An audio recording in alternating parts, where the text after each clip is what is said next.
कभी ऐसा हुआ है कि किसी और को बदलने की कोशिश में हम खुद ही पूरी तरह से थक गए हों?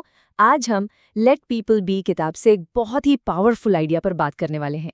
एक ऐसा आइडिया जो भावनात्मक शांति यानी इमोशनल पीस की तरफ ले जा सकता है। तो चलिए समझते हैं इसे। तो सबसे पहले बात करते हैं एक जाल की।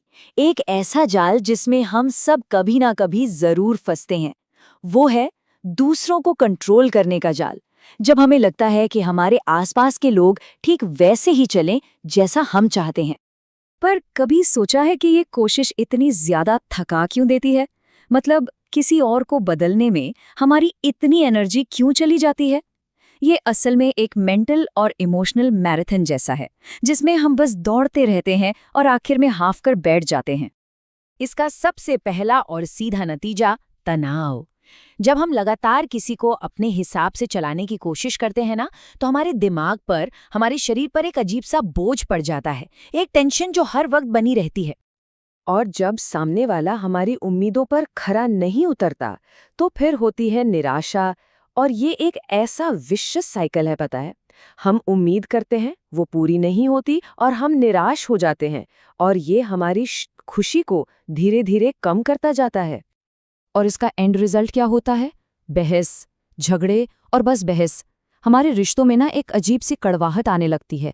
जो लोग हमारे करीब होते हैं वो भी धीरे धीरे दूर होने लगते हैं। तो सवाल ये है कि क्या इस जाल से बाहर निकलने का कोई रास्ता है? बिल्कुल है। और ये रास्ता एक बहुत ही सीधे लेकिन बेहद शक्तिशाली विचार से होकर गुजरता है। और वो विचार है, लोगों को रहने दें। मतलब लोगों को वैसे ही स्वीकार करना जैसे वो हैं, बिना इस कोशिश के कि हम उन्हें बदल देंगे। क्योंकि असली शांति कंट्रोल करने में नहीं, बल्कि एक्सेप्ट करने में है। असल में सारा खेल ही यही है, फोकस को दूसरों से हटाकर खुद पर लाना। जैसे ही हम दूसरों को कंट्रोल करना बंद करके अपनी एनर्जी खुद पर लगाना शुरू करते हैं, चीजें अपने आप बदलने लगती हैं। तो जब हम ये कंट्रोल का बोझ उतार के फेंक देते हैं, तो हमें मिलता क्या है?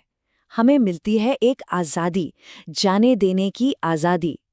और यकीन मानिए, ये आज़ादी अपने साथ बहुत कुछ अच्छा लेकर आती है। देखिए, यहाँ दो तरह की सोच साफ साफ दिखती है। एक तरफ है कंट्रोल का जाल, जहाँ इमोशनल दर्द है, एनर्जी की बर्बादी है और लगातार एक लड़ाई चलती रहती है। और दूसरी तरफ है जाने देना, जहाँ इमोशनल आज़ादी है, हमारी एनर्जी बची रहती है और हमारा खुद पर भरोसा बढ़ता है। चॉइस तो बिल्कुल क्लियर है ना?